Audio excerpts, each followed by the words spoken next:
Welcome back to Hudson Yards in New York City. We're here at Convene, a new venue. We're talking about the AI, data, and trust layer. One of the things about Veeam, a hallmark of Veeam, has been its partnerships. One of the partners is Exagrid. Marc Crespi is here. He's the Director of Business Development. He's the Chief Evangelist back at Exagrid. Good to see you again. Great to be back. Great to see you, Dave. Hi, Krista. Hi, Mark. We talked in 2017. I think it was in New Orleans. It was a fun VeeamON, and I recall at the time you were explaining to me sort of Exagrid's sort of unique value, and you were pointing out that a lot of systems would run out of gas. Yes. And you guys had this kind of, I'll call it a cluster approach where you scale not only storage, but you can scale compute to have the horsepower necessary to handle the backup and importantly the recovery. Yeah. So I want to start there because is that same concept, does it apply now to the AI world? So tell us about Exagrid, sort of what you guys are all about, and I want to sort of dig into that a little bit. Yeah, you got a great memory. 2017, yeah. So those core principles still very much apply, but there's been a lot added to it with AI and with ransomware, and the threats that are out there. So we've added a whole host of comprehensive security and so on. And we're really in the business of replacing disk these days. When I started at Exagrid, it was a tape replacement market, but we're 20 years past that now. So what we find is that customers are usually either backing up to some form of primary storage, or they may have an inline deduplication appliance. And those are really the two categories except for us. So we're in the tiered backup storage category, a category we own to ourselves. And we took what was good about straight disk or primary storage, got rid of the cons, took what was good about inline deduplication, which is the economics, got rid of the cons, and created a best of both worlds approach with tiered backup storage with a very comprehensive security framework for this new world. Yeah. So Mark, I'd love to understand how the topics we're hearing today at Veeam, right? Sort of the need to be able to have this resilience and recovery, but sort of at AI machine speed, right? And also just the volume of data that's being generated today. So how does that change these kind of data backup and recovery requirements? Yeah, well, obviously has a profound impact. And in the keynote, Anand talked a lot about, the additions to Veeam around AI and threat detection and so on. In the storage side of it, we are the storage of last resort. So we have to have a bulletproof framework, which we have with our S3 support. We have a feature called retention time lock, which basically delays deletes because we don't know whether they're operational or malicious. So a customer can delay deletes for a period of time till they know for sure it was an appropriate delete. We have immutable objects, so we won't suffer from a mass encryption. So our role in that whole paradigm is to be the storage of last resort, the storage you can count on when all else fails. So what do you make of this? The intersection, we've seen it now for the last several years, the intersection between data protection, cybersecurity. Obviously, Veeam's doubling down on that pretty heavily. How do you guys fit into that? What are your thoughts on that market trend? Yeah, so cybersecurity or cyber resilience is somewhat of an umbrella term like so many other things, and there's many facets to it. And where we fit into it is the data has to be there in the event of attack. So we recently added something called AI-powered auto detect and guard. So we built in a neural network into our product. We actually monitor normal data patterns that occur during backup and recovery and restore and retention, grooming, and all those sort of things.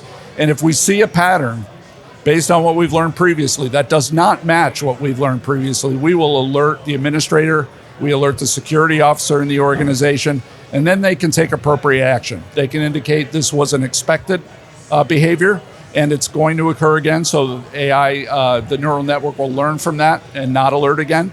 They can say this was a one-time event, but it was us, so we're going to allow it, but don't learn from it.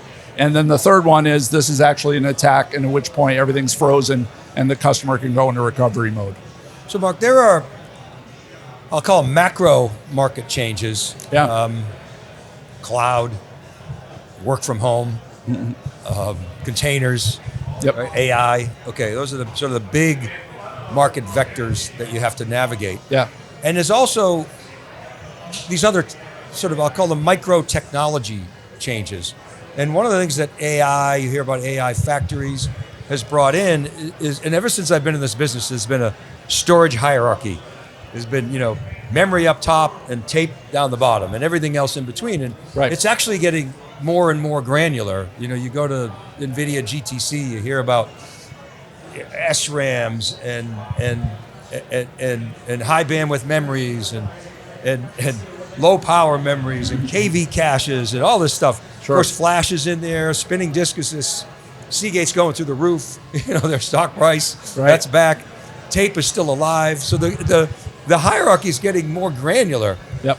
What does that mean for Exagrid? Is all that sort of irrelevant to you guys, or do you have to sort of navigate those changes? What does it mean for your technology and ultimately for customer value? Yeah, it's a great question. You know, we can take a simpler view of it. It's certainly not irrelevant, because in the data protection game, it's about performance. It's about how fast can I do things, how fast can I protect the data, and then how fast can I, more importantly, how fast can I get the data back?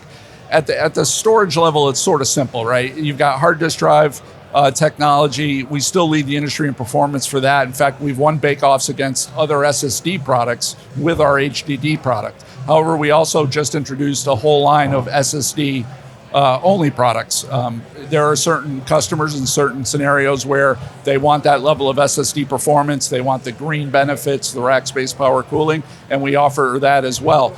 As far as the very granular layers, it doesn't come into play so much in the backup storage realm. So we can talk about it more simply, but certainly not irrelevant. Well, of course, you mentioned it. I mean, obviously, supply chain is something that you have to navigate. Yeah. Price of NAND is going through the roof. Yeah. I mean, 6 months ago, the neo clouds were like, no, we only do SSD or flash. Yeah.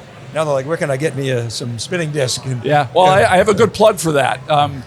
Because we're such a healthy company financially, and because we lived through COVID, sorry to invoke that word, but we saw what supply shortages can do to our customers and to us by extension, obviously.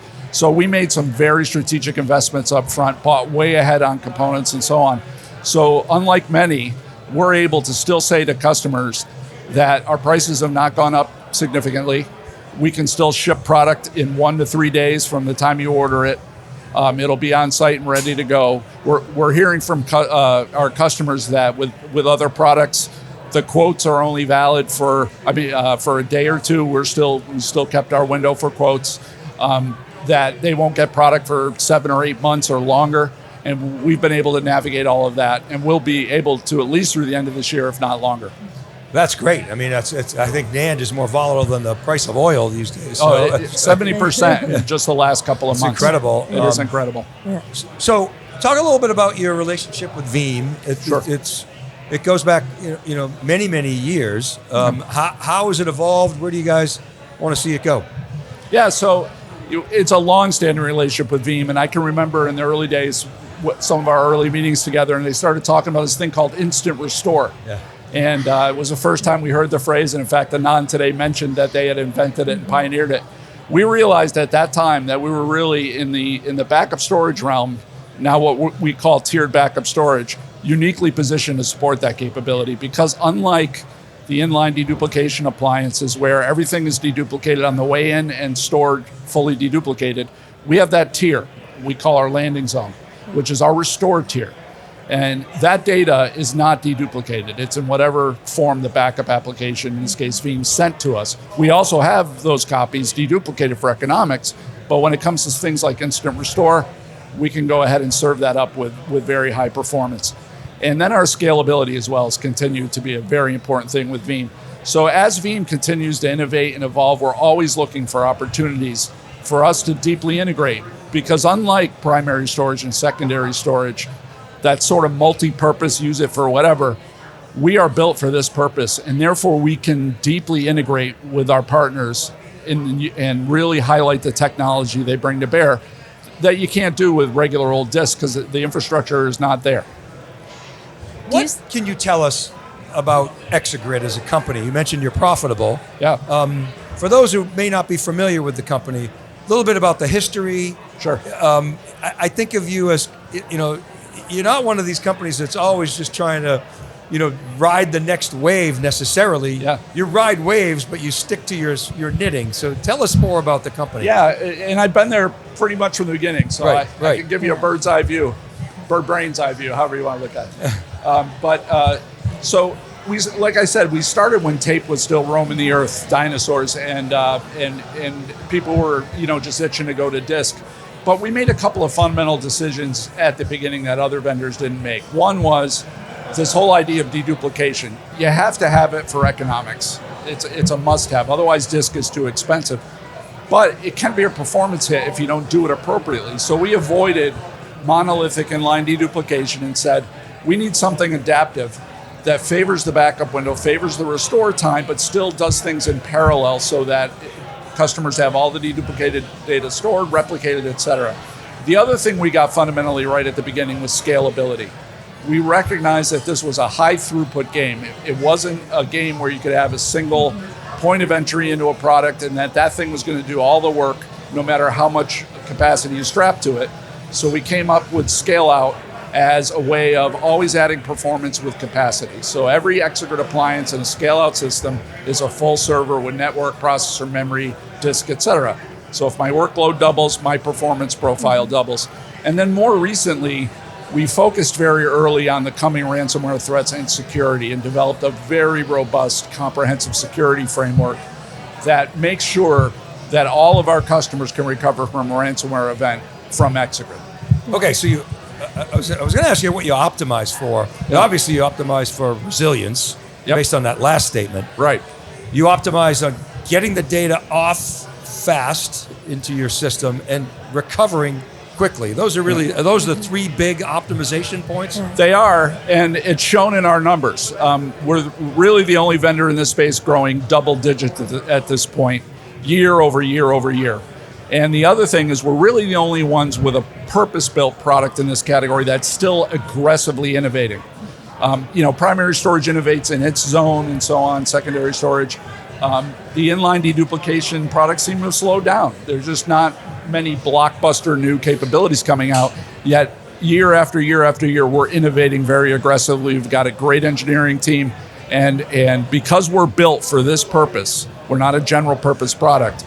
We're constantly innovating in this space and have big investments and long-term roadmaps planned. So our customers know we're going to keep up with the market. It's not going to be a dead-end product that doesn't innovate. And obviously Veeam is a huge partner, but you're software agnostic, is that right? Or? Yes, we are agnostic. We support over 25 different types, and many customers have multiple tools in their environment. They may be using Veeam as their primary, but they have a couple of specialty tools they may use for a specific purpose, so we're able to sit behind all of it, yes. So Mark, to me, it's a really clear value proposition when we talk about resilience and sort of, addressing data protection requirements in this AI era. Here at VeeamON today, a big headline discussion is the acquisition of Security AI by Veeam and sort of, how they're integrating capabilities like DSPM, AI security posture management, into their capabilities. Yep. What does that mean for Exagrid as a partner? Are there opportunities to maybe, kind of leverage your landing tier with faster performance to be able to serve some of this more sensitive data, for example? Yeah, I think it's twofold. One is because of our performance optimizations, some of the functionality, data inspection things require very strong performance from the storage, and we deliver on that. But we also stay in our lane. Those are things that really are uniquely capabilities that should live in the software. So we don't look to duplicate or complicate things by having the storage step out of its lane and do things that really the software was meant to do. Our role is to provide the best performance, scalability, and security for the data that's being sent to us, and to not do anything that interferes with any of that functionality by putting deduplication in the middle of it or not scaling well or those sorts of things. So we're a very diligent partner to make sure we showcase all of these wonderful new capabilities that are coming down the road. You took some time out of the industry to do I think it was the Lionheart Foundation. Yes. Right? Hello, Lionheart folks. That was. Why'd you do that?